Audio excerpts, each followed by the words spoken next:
was so far removed from the who I knew in my heart that I was, trying to be somebody and something that people thought I should be, that I just lost sight of everything. Hello and welcome to the Photographic Connections podcast. My name is Kim Grant, and this week it's a real pleasure to be able to welcome the lovely Paul Sanders onto the show.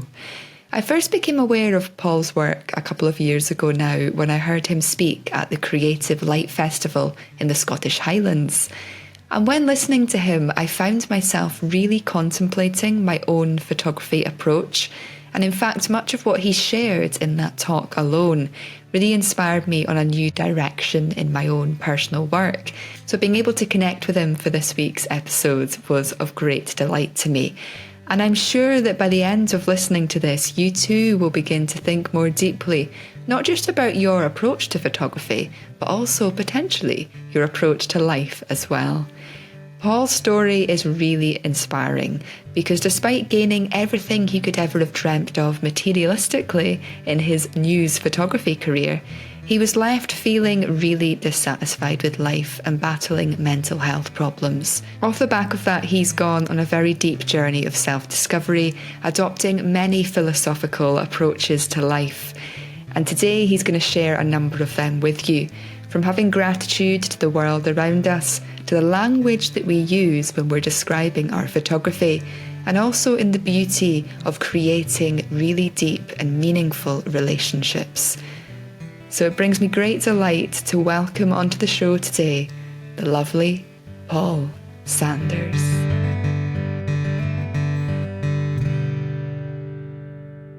Hi Paul, thank you so much for coming on the podcast this week. Oh, thank you very much, Kim. It's lovely to be with you.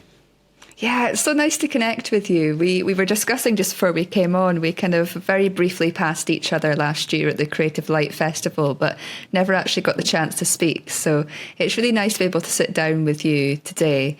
There's so much I'd like to speak to you about, because not only is your view around photography, but also your philosophy around life of incredible interest to me. And I almost don't even know really where to start, because there is so much we could delve into. But one thing I do like to do in the beginning of every podcast, for anyone that doesn't know you, is just if you'd like to go back and just share your story really of what got you into photography in the first place.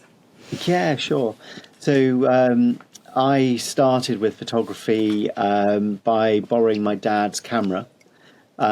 He had this desire to make pictures.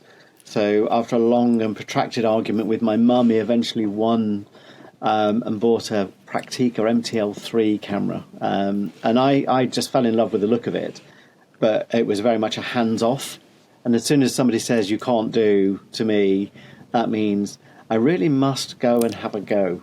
So when they went shopping on a Saturday, I always used to go to the supermarket for Saturday morning, and I would go upstairs and get his camera out and wind his film back and put my own black and white film in, and then walk around the garden learning about focus and exposure and just having fun. And then, I'd take the film out when they came back, put his film back in and wind quickly onto the frame that that he'd been on, or that I tried to remember that he'd been on.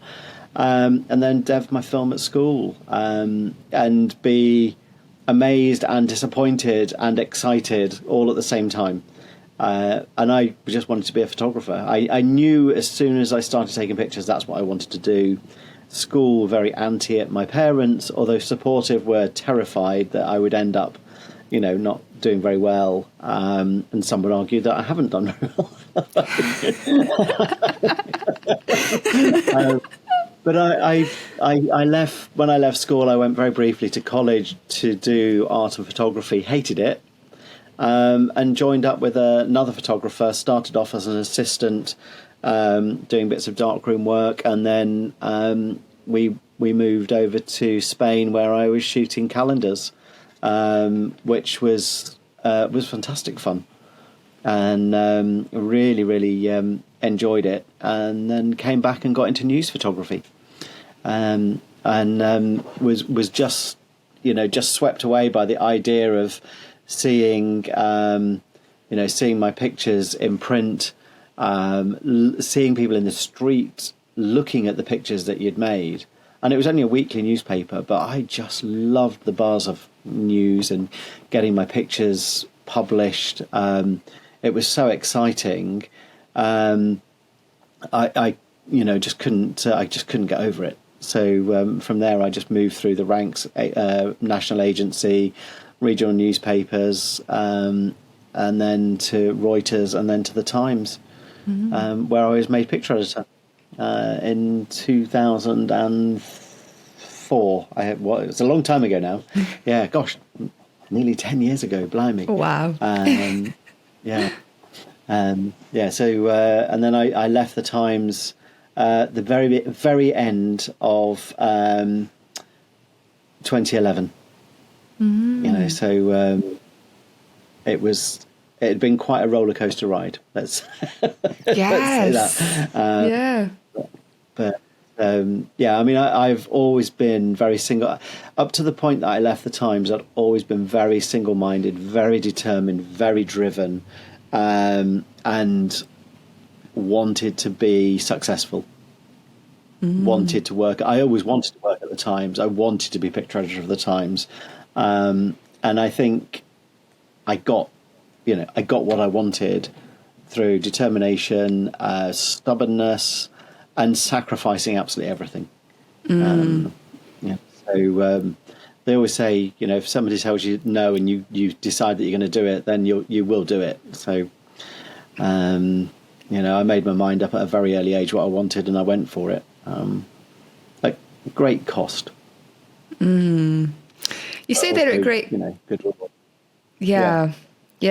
It's interesting because you've been through quite an interesting journey, Paul. Because of course you've loved what you've done in the past with your news work, and that was very much, wasn't it, chasing news stories, chasing things, looking for these images, chasing your dream job, all these kind of stuff. And now you've almost flipped that completely on the head. And you're now in this place where you're doing much more contemplative, mindful, slow photography, where you're creating from the heart rather than chasing things. So where did that switch come from? Yeah, so that transition started, funny enough, while I was at the Times, because I had my dream job. I had everything that I wanted. I got the kudos of the Times job. I was high profile job, big salary, company car, pension, all the rest, big house, all the rest of it. But every day I was empty. I was completely empty. And I think partly that's what led to my mental health problems, and the fact that I was doing something that wasn't heart aligned.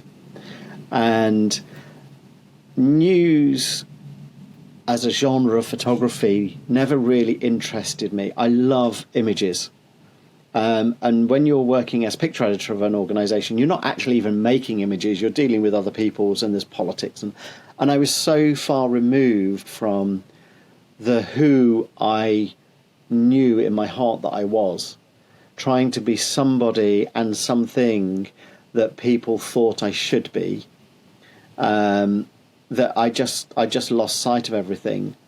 And I knew from probably about 18 months before I left the Times that the job wasn't right. There was a misfit, and a lot of things were misfiring. My marriage was falling to pieces. My relationships with friends were virtually non-existent, because all my relationships were with the team of people that I worked at the Times with. And I'd really lost sight of who I was. So when I got ill and decided to leave, I knew that I needed to do something. And all I did was exchange the Times for landscape photography. And then I tried to fit into that genre of landscape photography that everybody tries to do, which is go to the places that everybody photographs, re-photograph them, and be disappointed. And I spent 2 years, maybe 3 even, as a landscape photographer, trying to reshoot other people's pictures and becoming so unhappy, so disappointed, so let down, so kind of self-hating, that I mean, basically my mental health took a really bad turn. But I sort of got to this point where I just thought, what is photography about? Where does it come in? And a friend of mine took me to some philosophy classes, and during the conversations there, it was all about following your heart.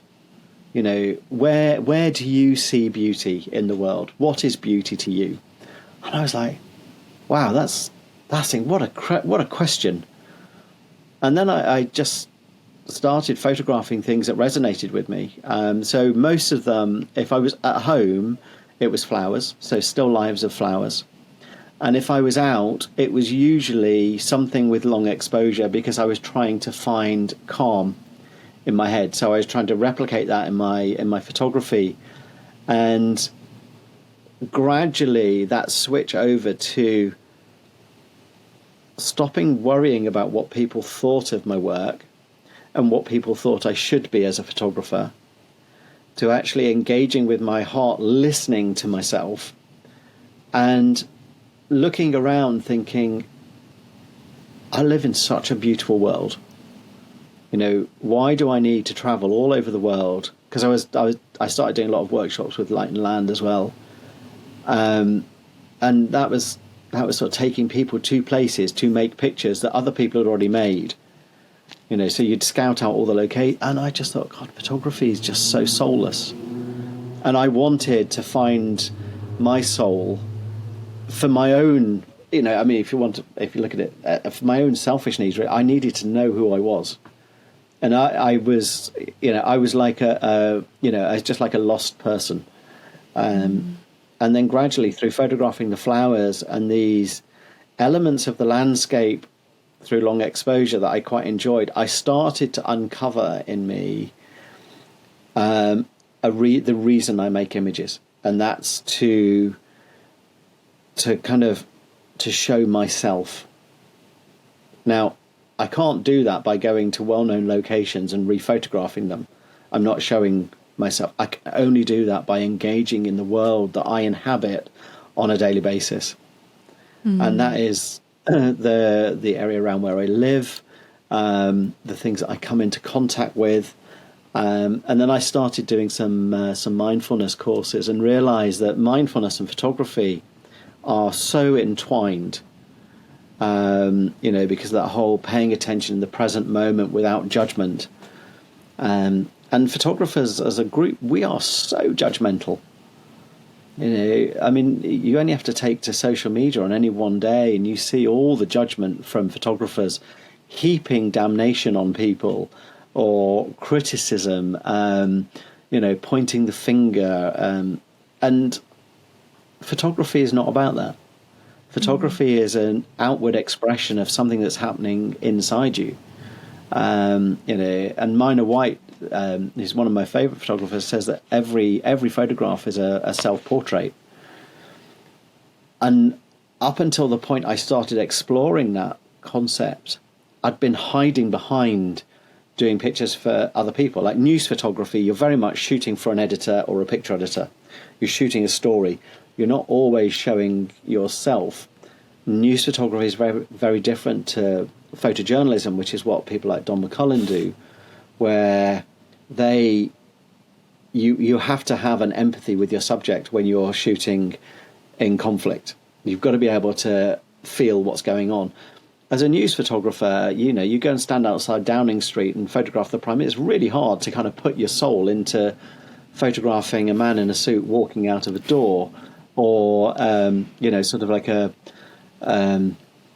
business page's headshot, or we need something to illustrate the prices of gas going up. Can you go and photograph the gas ring at home? It's really hard to put your heart and soul into that and show something of yourself. But photography that we do outside of things like that, outside of the commercial work, is all about the self. It's all about how we connect with the world, how we engage with the world, and what we as individuals find uniquely beautiful or intriguing, what makes us curious. It's not rocking up to the same spot that 1,000 other people have done and doing the same picture and then look, comparing and go, well, mine's better than theirs. To me, there is no good or bad. There is no better or best or worse. It's all just different. And it's taken me a long time to get to that place where I like it when people say, I really love your work. Oh, that really spoke to me. But the reason that I shoot pictures is because I really enjoy how it makes me feel.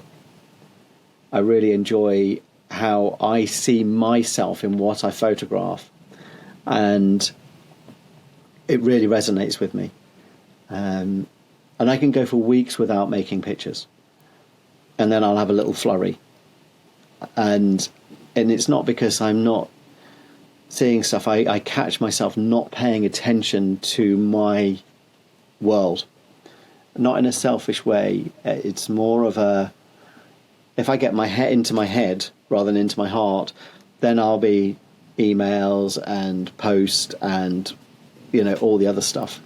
When I get back into my heart, then I really, truly connect back again.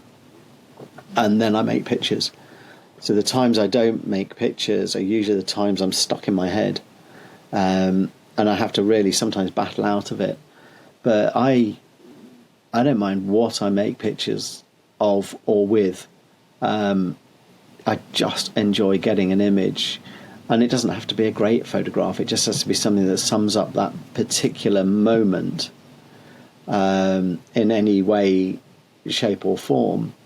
And I think it's quite an interesting thing that when we stop pursuing kudos and competition glory and Instagram likes, sponsorship from companies and our name in lights, that's when we start taking pictures that truly resonate who we are, and not who others want us to be. And I want to be the photographer that I want to be, not who people want me to be. And I'm fortunate enough to be able to do that because I don't have an editor shouting at me, or a picture editor screaming down the telephone, or an art director saying I want this and it's got to be that shape and it's got to be this way, or it's lovely to be able to go out and photograph. Like yesterday I was putting our Christmas lights on our hedge. I apologise if this is going out in July. 2023. And there's a few leaves that are left on the hedge, and I was looking at them and I just thought, wow, they are so beautiful. Just a series of 3 or 4 golden leaves against the dark branches of the hedge, and I just stood staring at them, and I was just like, wow. And it was raining at the time as well, and I totally lost myself in that moment of acknowledgement of something that is so beautiful in that moment that nothing else touches it. And that's what my photography is to me. It's my beauty in my world, and if other people connect with it and see it, that's fantastic. And if they don't, that's also great. So it's beautiful. That's a very long answer to a short question. There was a lot in that, though, and a lot of wisdom. But I think it's interesting, isn't it? We chase these things in life, these jobs, these materialistic things, and as your story shows, it doesn't make us happy in the end. We achieve the thing we want to, and then it's like, what now? What is there now? It's like, and then it's that going back and trying to discover ourselves. And I often find it's not until something like a health crisis comes along, which you experienced there yourself as well, that we really start to step back and think, do you know, what is life all about? Who am I? What am I doing with my work? How do I actually want to live?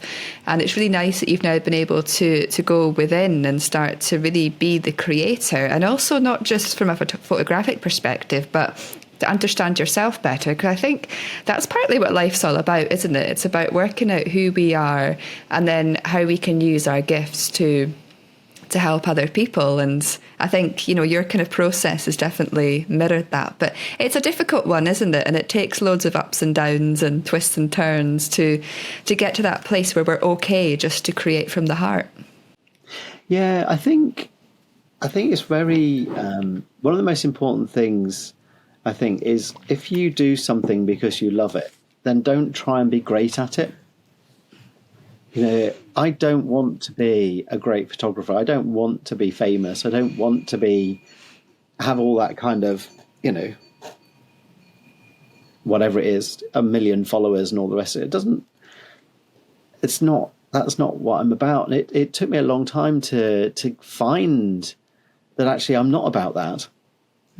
At one point, like you say, I thought I was, and I chased, if I can count on the fingers of one hand the people from my newspaper life who've stayed in touch with me.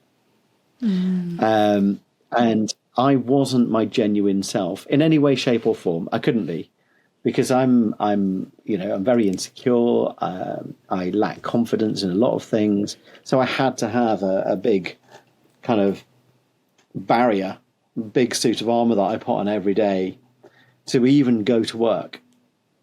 And it's exhausting. It's exhausting not being yourself. And now I find that I can be honest about what I feel. I can be completely transparent in everything that I do, not only in the way I work, but also my relationships, my friendships, the people I want to work with or spend time with. I don't need to think, okay, I might need this relationship in the future to get me A, B, or C. So therefore, I'll nurture that. I now have people who are my friends who I just love their company, and whether anything more than that ever comes out, it doesn't matter. And I've got friends who I might not see for 6 to 8 months. I just pick up the phone and we just natter about all sorts of rubbish. None of it is about what I can do for you or what you can do for me or what you want from me or what I want from you. They're real friendships. And I think so often in life we cultivate relationships because we want something from that person. And, I know a number of photographers who have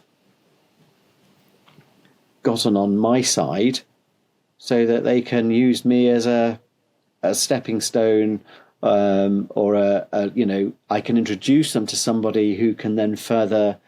Now, I've no problem with doing that for anybody. If somebody phoned me up and said, Paul, can you introduce me to X? And I knew that, I would say, yes, of course I can, because you're being completely transparent about it. The thing that gets me is in the photography world, we're all a bit secretive and we're all a bit cloak and dagger. And people will say, oh, I really like what you do. Let's have a chat and, maybe we can do something together. And then the next thing, they've run off with your coat. You're like, whoa, I didn't see that coming.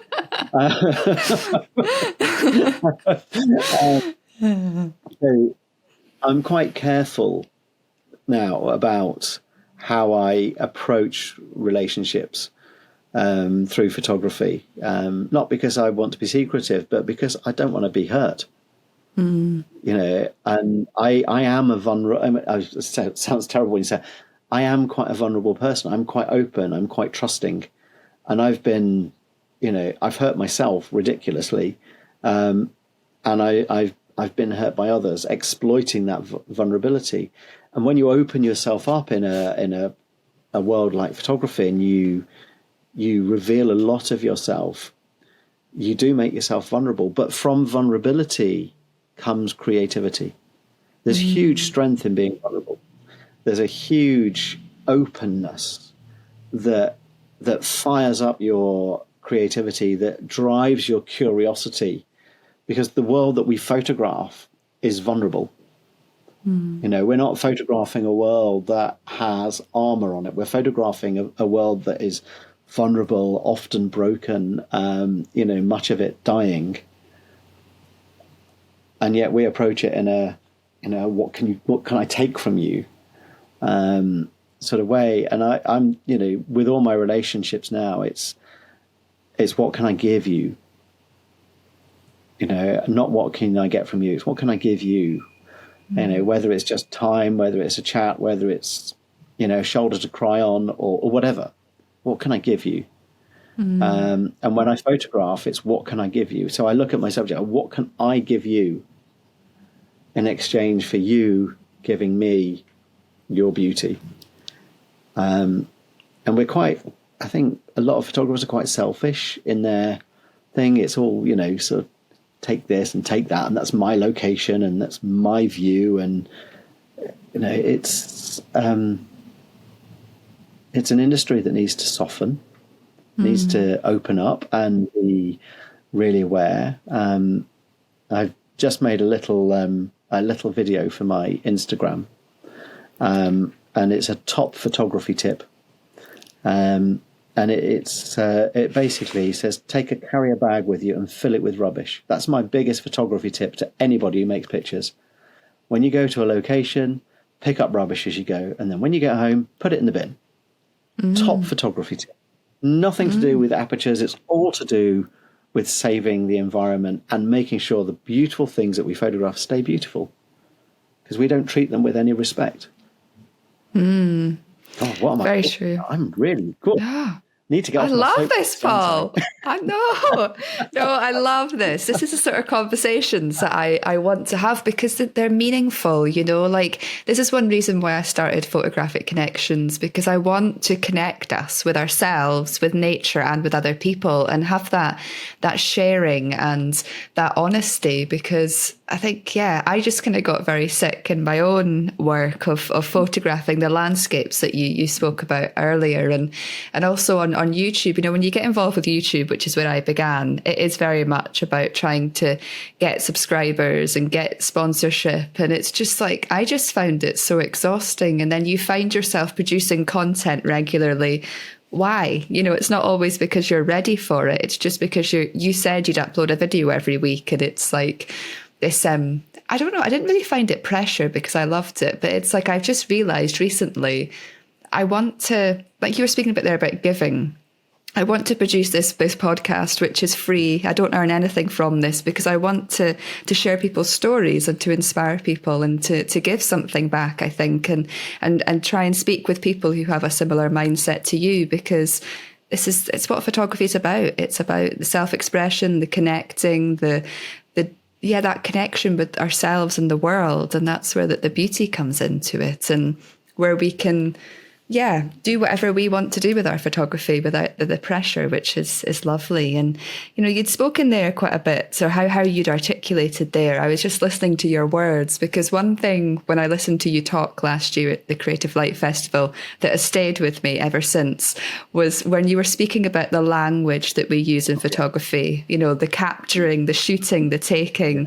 But instead it's about kind of responding, making, creating.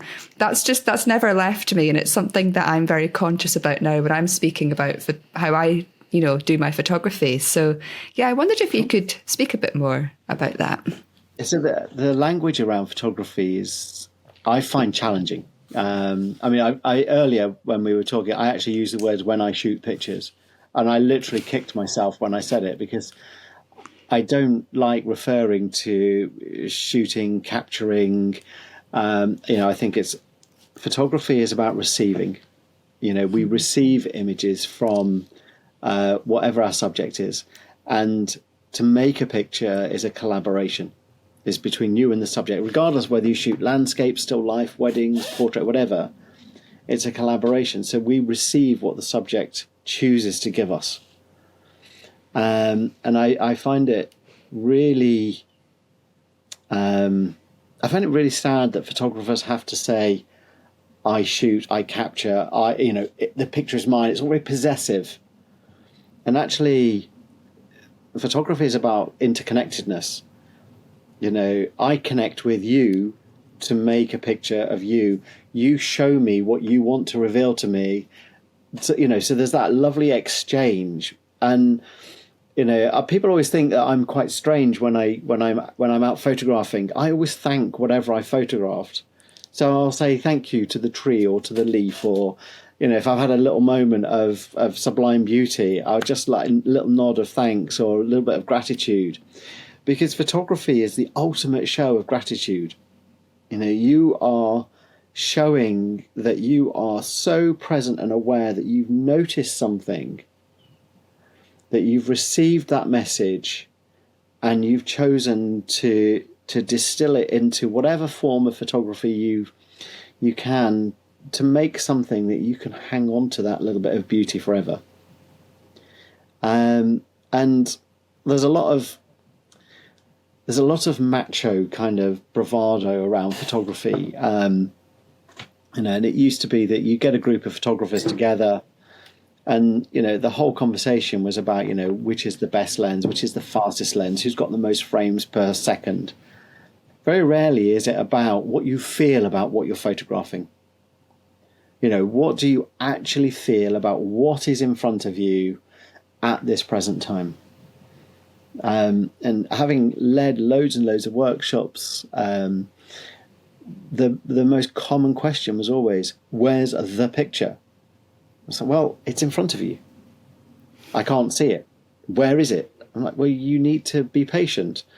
You need to allow yourself a moment of stillness, a moment of quiet where you're not looking at your phone. You're not kind of, rummaging through your bag trying to find one of 20 lenses that you might choose to use. It's about being still and listening to your heart as to what it tells you is out there, and also listening to your subject about what it's suggesting to you. And it's quite it's a different approach to photography, because my approach is a quiet approach. My business is called Discover Still, still, because that's the essence of what I feel. It's about stillness, it's about quiet, it's about a meditation, it's a prayer, it's a gratitude, and all of those things, they sort of come together to make a moment that can't be repeated. And even if I revisit the same scene an hour later, it has changed. And I'm grateful for those changes. I love the transience in subjects. Mm-hmm. That they're not the same. There's great joy in things evolving, reaching a peak for me, and then passing that peak, and then seeing what new beauty comes out of it. And often as photographers, we forget that we're only photographers because of something in front of us. We always go, oh yeah, this is my picture. Yes, it is your picture, but actually it's a collaboration between you and your subject to make that picture. Mm-hmm. Your picture wouldn't be possible without the other half. And we forget that. And I find it quite challenging when I read on social media people write, oh, here's my picture of such and such, and I did it with this camera and that lens and a la la la la la la. And I'm like, no, what about the image? What do you really feel about the photograph that you've taken? Or are all those names that you've mentioned just your bid to either look like you're sponsored by a load of people or get somebody to give you something for nothing? We as a human race have got to learn to give more. We've got to learn to be more generous, more patient. We've got to learn to slow down, to be still, to listen to what is going on around us, and stop the me, or what about me sort of culture. I want this, I want that. We've got everything we need. And it's only by slowing down and taking a step back from that can you really truly start to understand the sort of photographer you really are. We all think we know ourselves. I thought I knew myself at the age of 21. When I was shooting sort of calendars. I thought I knew myself at the age of 30 when I was working up in Manchester. I thought I knew myself when I was working at the Times. But I knew a hollow version of who I was. I still don't think I know the complete Paul Sanders now. But I know more of the Paul Sanders who I've hidden away for a long time through the way that I approach photography. And, you know, a lot of people say, oh, you're a bit woo-woo. I'm like, and yeah, okay. Other people have said, oh, you know, you're a bit feminine. Like, okay, well, that, you know, maybe. But I don't think any of that's a bad thing. You know, if saying thank you to your subject is woo-woo, then as a portrait photographer, if you don't say thank you, that's rude. You know, so why can't I thank my subject? You know, when I photograph people, I'm much more interested in their story than in their photograph. So I will always talk to the subject for ages, listen to their stories. I'll be interested in them. And it's the same approach. You know, I mean, I don't photograph people very much anymore, but I mean, when I was leading the workshops, I'm fascinated by the way people live. And to listen to people is the greatest amount of respect you can offer. So why wouldn't you listen to your subject? Whatever your subject is, whether it's a leaf or a flower or a wide landscape, why wouldn't you listen to what the landscape is saying? Why wouldn't you listen to what is being said? And some people go, well, it doesn't talk. It does talk. It doesn't actually shout at you, it whispers. And it nudges you with suggestion. And those suggestions might come in the form of light or shade or textures or, you know, for some it's a leading line. But I've heard people say that river's not good enough because it's not an S-bend. It's like, it's a river. Like, what the problem is not that the river is not good enough, it's that you as a photographer are not open enough to look for an alternative way of solving that visual conundrum that is in front of you. So all those photographers who say the light's not right, that this isn't right, the complainers and the whingers, the people who blame their kit when something, they're the people who aren't open to new ideas. They're not open to solving the challenges that photography comes up. They want it on a plate. They want photograph by numbers in the same way that people used to paint by numbers. You know, you can paint something that looks like a Monet by painting to numbers, but you'll never be Monet because he felt what he was felt what he was painting. You know, he could feel the light and the nuance in colour and the energy of the scene. And as a photographer, that's where I want to be. You know, I want to be able to feel and listen to what I'm photographing rather than looking at it going, is that the best photograph I can ever take of that leaf? That doesn't matter. It doesn't matter whether it's the best photograph you'll ever take, because tomorrow is a different day. And there'll be a new leaf, a different leaf. It might be the same leaf, but it'll have different light on it. So you can make a new picture. And every day you can make the same picture. And I'm doing an online workshop at the moment for a group called Winter of Wonder. And one of the exercises is to photograph the sky every day, just a square of sky, wherever you are. You know, between, you know, over the period, you know, between 1 hour and another. So every sort of same hour every day, go out and you just photograph the sky. And the idea behind that is to show how something that we tend to go, oh, the sky's blue, or, oh, it's raining, the sky's a bit grey, is to notice the subtlety and the changes over the 70 or 80 days that this workshop's running for. And often I think that we don't revisit the same thing often enough to see the beauty, to hear the landscape talk. There's a beach in California called Western Beach where Edward Weston went pretty much every day when he was living up near Carmel. And you go to that beach, and I've watched photographers stand there and go, well, I know what I saw here. There's nothing here. And when you look at it, there isn't anything there. But if you go somewhere day after day after day after day, you will see that there's everything there. And, often I think we're guilty of wanting to run before we can walk as photographers. We want the great photograph without having to work for it. We want all the lights and this, the champagne and the awards without having the graft. Photography is hard work.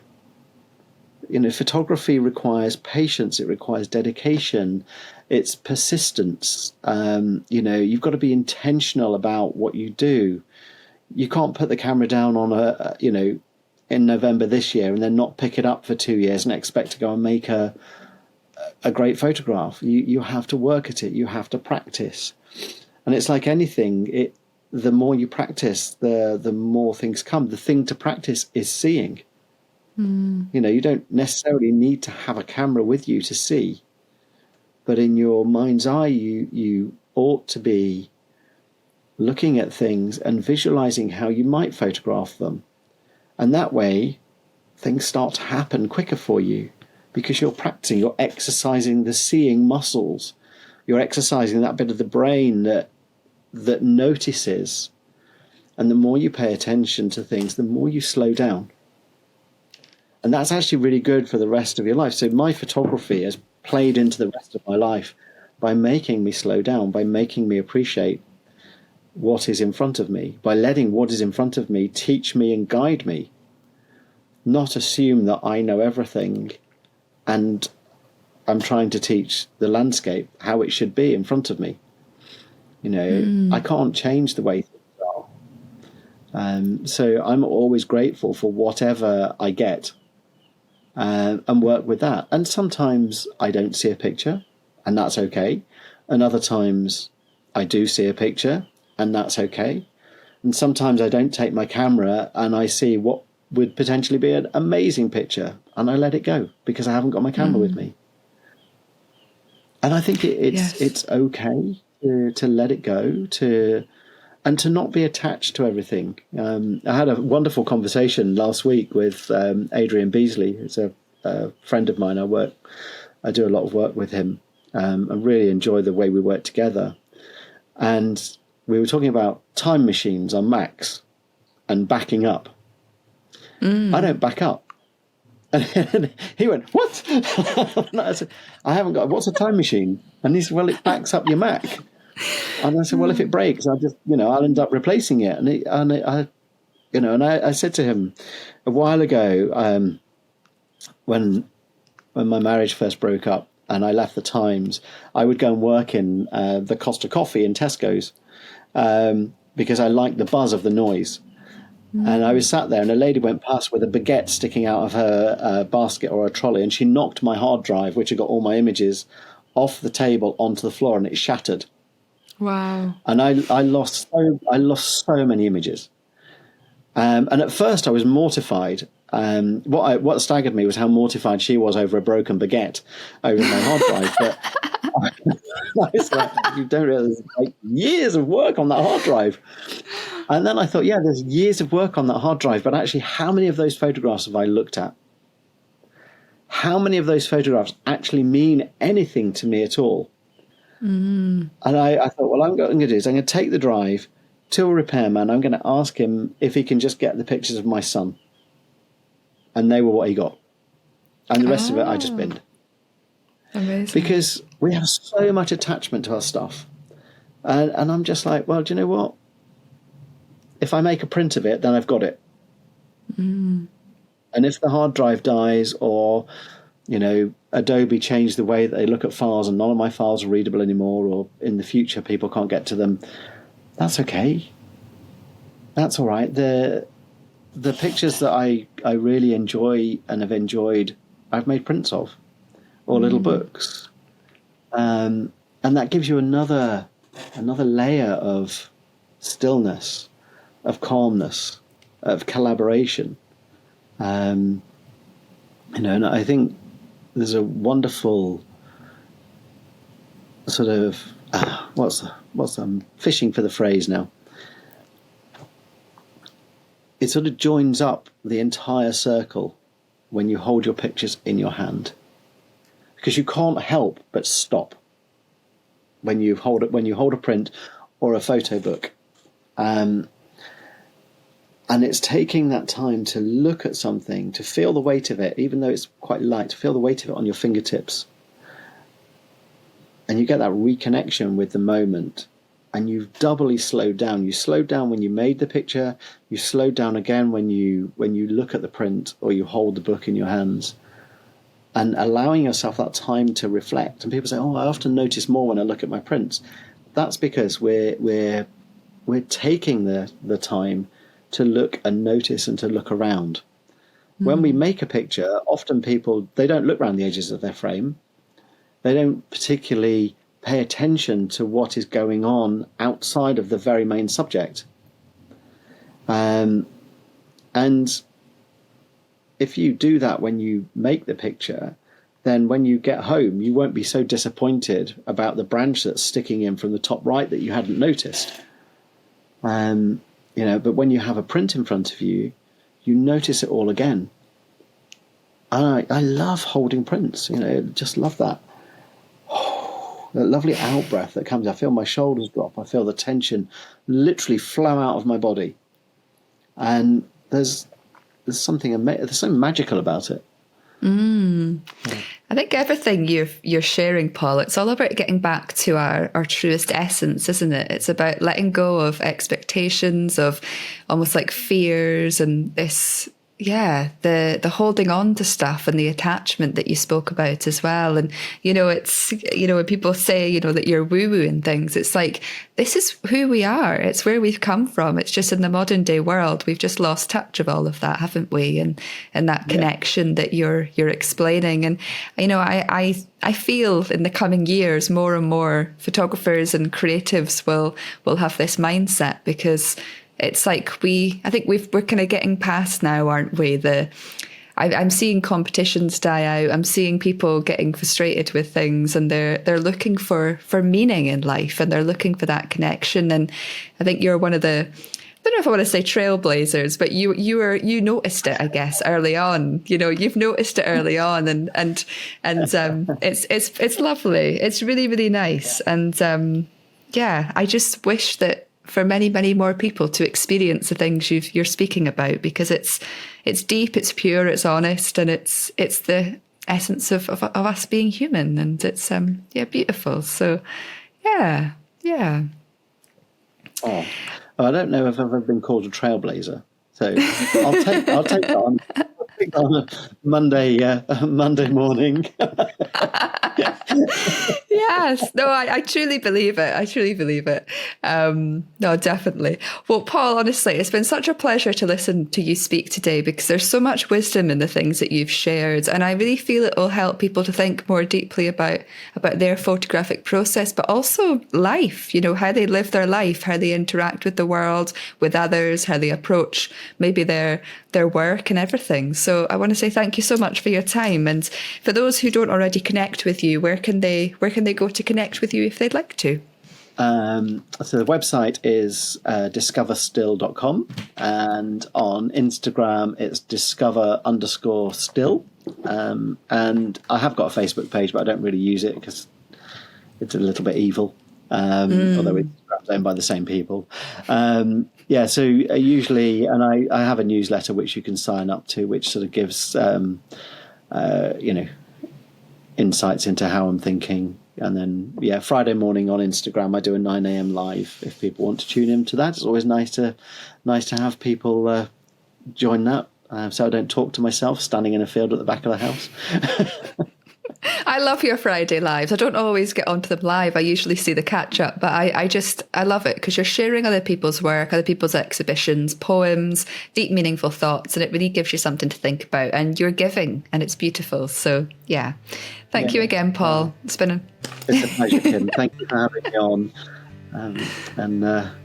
I hope I don't sound too mad or too woo-woo. No, you're my kind of person, Paul, and I'm sure our listeners will resonate. So thank you so much again. Right. Take care. Thanks, Kim. Well, that conversation was certainly very thought-provoking. I'd be very interested to hear what you thought of it. If you're watching this on YouTube, you can comment below the video. And if you're listening to this on all the podcast streaming platforms, feel free to reach out to me on Instagram. Comment on any of the reels that I'll be sharing from today's podcast. If you know anyone that you feel would benefit from Paul's story, feel free to share this podcast with them. And if you really resonate with Photographic Connections and would like to support us further, I offer a number of things, including an online members community, in-person immersive photography events in Scotland, mentorship programs throughout the year, and coming very soon, affordable week online courses. You can find all the details to these at photographicconnections.com, and if you want to be the first to find out of any new dates released, you can sign up to our newsletter while you're there. Thank you so much for listening today. It really does mean the world to me. And now that this podcast has come to an end, there's only one thing left for you to do. It's time to pick up your camera and head outdoors. There's so many incredible photographic opportunities just waiting for you to discover.